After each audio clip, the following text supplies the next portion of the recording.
Love infinite में आप सभी का बहुत बहुत स्वागत है।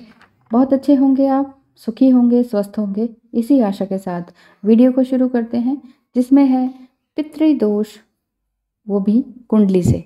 तो कैसे जाने कि पितृदोष कुंडली से? आज हम बात करेंगे कि पितृदोष के लक्षण क्या हैं, कुंडली से कैसे पता लगे कि हम पर पितृदोष है या नहीं, और यदि है तो उसके उपाय क्या हैं। पितृ यानी कि एंसेस्टर्स।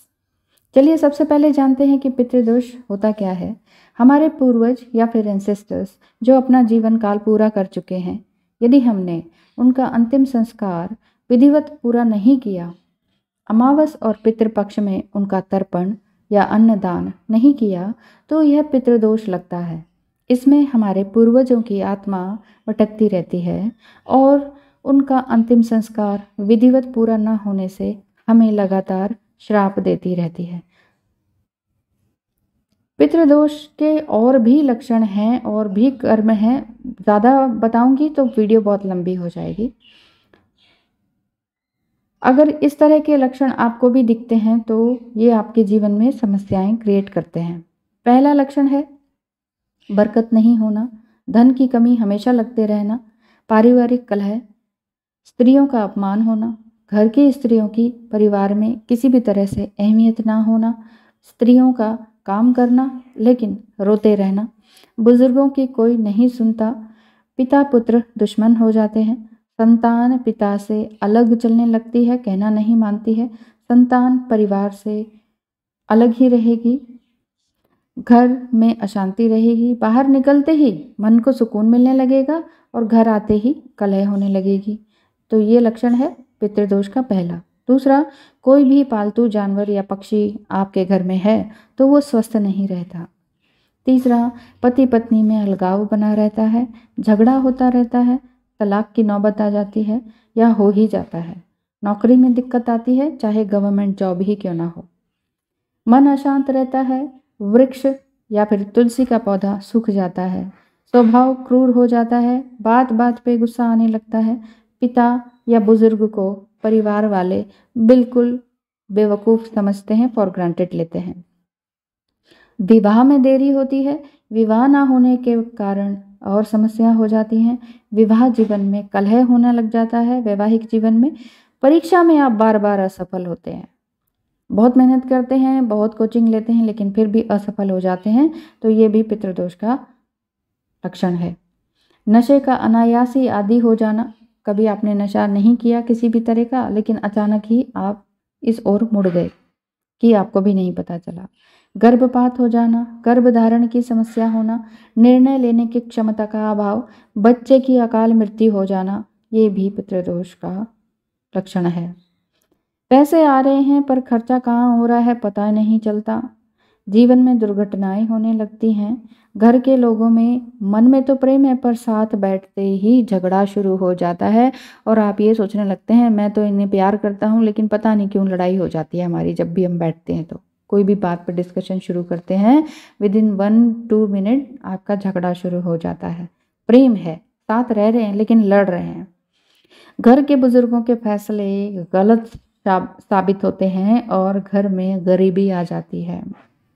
बाहरी लोगों के कारण घर की प्रतिष्ठा धूमिल हो जाती है, बाहर के लोग घर में इंटरफेरेंस करके परेशानी क्रिएट करने लगते हैं, क्योंकि आप अपने कुटुंब में बनती नहीं, फैमिली में बनती नहीं, आप बाहर से सलाह लेने लगते हैं, बाहर के लोग घर में आने लगते हैं, वही बाहर के लोग जब दो मीठे बोल बोलते हैं हम उसी के हो जाते हैं और उसके होने के बाद वो हमसे इंटरफेयर करके हमारे घर को और ढंग से तोड़ने में लग जाते हैं।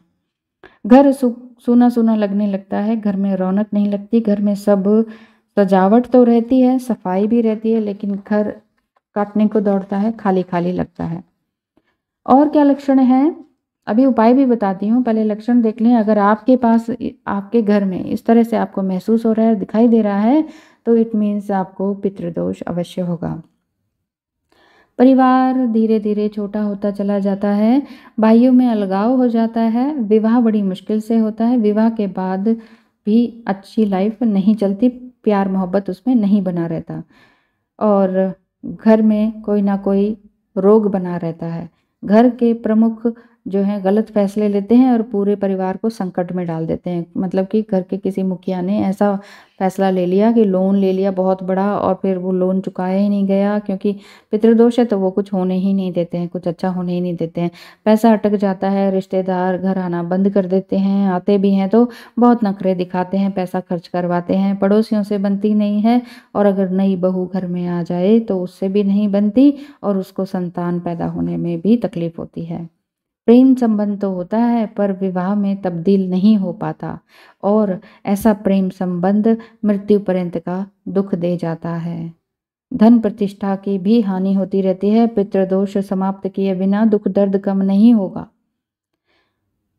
आपके घर में जल स्रोत, जो भी पानी का सोर्स है, वो बहने, टपकने या टूटने लगता है। अक्सर प्लम्बर घर में आता रहता है, नहीं तो पानी ऐसे ही बहने लगता है, व्यर्थ बहता रहता है, पता भी नहीं चलता, वो बहता रहता है। ये है पितृदोष के लक्षण। दूसरा, पेड़ पौधों को भी नुकसान होने लगता है, कहीं ना कहीं से आग लग जाती है, पेड़ पौधे जिंदा ही जल जाते हैं, या फिर मर जाते हैं, या सूख जाते हैं, या कीड़े लग जाते हैं। कितना ही उनको खाद दो, प्रोटेक्शन दो, छाया दो, लेकिन वो गलने सड़ने लगते हैं। इसका मतलब पितृदोष आपके घर में है, एंसेस्टर्स आपसे नाराज हैं। तो ये थे पितृदोष की समस्याएं और लक्षण। आइए जानते हैं कुंडली से कैसे पता लगे कि हमें पितृदोष है या नहीं। यानी हो सकता है कि हमने अपने माता पिता या दादा दादी का अंतिम संस्कार तो वैदिक रीति से किया हो, परंतु क्या जाने कि हमारे परदादा या उनके भी दादा, उनका अंतिम संस्कार ढंग से हुआ भी था या नहीं, प्रॉपर तरीके से। ऐसे में कुंडली ही हमें बताती है कि पितृदोष है या नहीं। यदि कुंडली में लग्न दूसरे, 5वें, 9वें और 10वें भाव में यदि सूर्य राहु, सूर्य केतु, सूर्य शनि की युति बन रही हो, या इन भावों में सूर्य नीच का हो या निर्बल हो, अकेला राहु या केतु हो, तो कुंडली के अनुसार आप पर पितृदोष है या पितृदोष है। ठीक है। लग्न में शनि राहु युति है तो पितृदोष का लक्षण है। आपके कुंडली में राहु यदि पीड़ित हो, यानी राहु पर शनि का प्रभाव हो, मंगल का प्रभाव हो, या राहु खराब स्थिति में बैठा हो, तो पितृदोष लगता है। राहु का संयोग यदि सूर्य चंद्र से बने तो भी पितृदोष लगता है। गुरु चंडाल योग भी पितृदोष का कारण होता है, यानी गुरु राहु युति हो तो पितृदोष होता है। ये कुछ लक्षण हैं आपकी कुंडली में, ये आपको दिखाते हैं कि आपके पितृदोष हैं। और भी बताती हूँ, यदि केंद्र स्थान जैसा पहला, चौथा, 7वां और 10वां, ये केंद्र स्थान पहले, चौथे, 7वें, 10वें भाव में जो हैं वो बिल्कुल रिक्त हों तो पितृदोष है, समझ लीजिए। सूर्य या चंद्र और राहु या केतु की युति हो, सूर्य या चंद्र या राहु या केतु की युति हो तो पितृदोष, यानी सूर्य राहु, सूर्य केतु, चंद्र राहु, चंद्र केतु की युति बन रही हो तो पितृदोष होता है। सूर्य और चंद्र के साथ यदि राहु या केतु आ जाए तो ज्यादा कष्टकारी पितृदोष बनता है। एक बार फिर से, सूर्य और चंद्र के साथ यदि राहु या केतु आ जाए तो और भी ज्यादा कष्टकारी पितृदोष बनता है, लगता है। तो आपने ये जाना कि आज पितृदोष अपनी कुंडली से किस तरह से आप जान सकते हैं। ये थे कुछ पितृदोष संबंधी योग। आइए जानते हैं पितृदोष निवारण के लिए क्या करना चाहिए। फिर पितृदोष निवारण पूजन हवन करवाना चाहिए। पीपल के पेड़ पर पितरों का वास होता है, उस पर पानी चढ़ाएं और क्षमा मांगें। किसी भी बगीचे या मंदिर में 5 पीपल के पेड़ लगा कर आ जाएं, पौध जो होता है वो लगा के आ जाएं और उनकी सेवा करें। ऐसे ही छोड़ के ना आ जाए, नहीं तो वो वहाँ पर खराब होंगे, जलेंगे, मरेंगे, तो आपको एक बार और से तकलीफ होगी, नेगेटिव एनर्जी आपके ऊपर आ जाएगी, नेगेटिव कर्मास जुड़ जाएंगे। पितृपक्ष में पितरों को तर्पण करें और हो सकता है तो गया जाएं और वहां पितरों की शांति के लिए तर्पण करें। पितृपक्ष यानी कि श्राद्ध में जौ, काले तिल, दुर्वा, चावल, कुशा और पानी को 2 तांबे के लोटे में रखें अलग अलग। 1 लोटा पीपल वृक्ष को चढ़ाएं और 1 लोटा सूर्य देवता को चढ़ाएं। और और क्या कर सकते हैं, पीपल के वृक्ष पर जल चढ़ाकर धूप अर्पित करें, धूप और दीप लगाकर आ जाए वहां पर, वृक्ष की परिक्रमा करें और वृक्ष की परिक्रमा करते समय ओम नमो भगवते वासुदेवाय का जाप 108 बार करें। 108 बार। याद रखें कि हर अमावस्या और पितृपक्ष में हमारे पितर जिनको शांति नहीं मिली होती, शांति नहीं मिलने का मतलब है या तो उनका अच्छी तरीके से अंतिम संस्कार नहीं किया गया, या फिर वो क्रूर प्रवृत्ति के थे, उन्होंने परिवार को नहीं देखा और किसी अलग निर्जन स्थान में उनकी मृत्यु हुई, या एक्सीडेंट से हुई, या काल मृत्यु हुई, या जलकर, या बहुत अधिक पीने से, या अधिक किसी भी तरह के व्यसन से, या किसी ने उन्हें मार डाला हो। इस तरह के जो मृत्यु अगर आपके पितरों की कभी हुई हो तो भी ये आपको पितृदोष लगता है।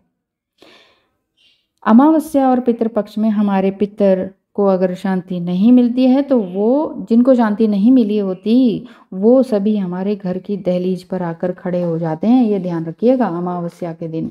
तो और हमसे क्या मांगते हैं उस समय, द्वार पे आके खड़े होके वो अन्न जल की अपेक्षा करते हैं कि हमें खाना दो, अन्न दो, है ना। नहीं मिलने पर भयंकर श्राप देकर पीपल के वृक्ष पर जाकर वापस बैठ जाते हैं। याद रखें कि यदि आप पितृदोष आपके ऊपर है और आपने उसका निवारण नहीं किया तो उम्र भर आपको कष्ट, पीड़ा, संताप से गुजरना पड़ेगा। तो यही अंत मैं यही कहूँगी कि पितृदोष पूजन और हवन आपको अवश्य से अवश्य, जैसे ही समय लगे या जैसे ही पता लगे और जैसे ही आपके अंदर विश्वास जगे कि हाँ ये बात बिल्कुल सही है और ये हम पर पितृदोष लगा हुआ है और ये लक्षण हमारे ऊपर वाकई काम कर रहे हैं, ये ऐसे ही लक्षण हमारे घर में हैं, तो पता करवाइए पहले तो कुंडली से और उसके बाद उसका निवारण, हवन, पूजन, दान, दक्षिणा ये सब करना शुरू कर दें। और श्राद्ध पक्ष में तो अवश्य ही अवश्य करना ही होगा, तभी आपके जीवन से दुख, दारिद्र्य दूर भागेगा। वीडियो को देखने के लिए बहुत बहुत धन्यवाद।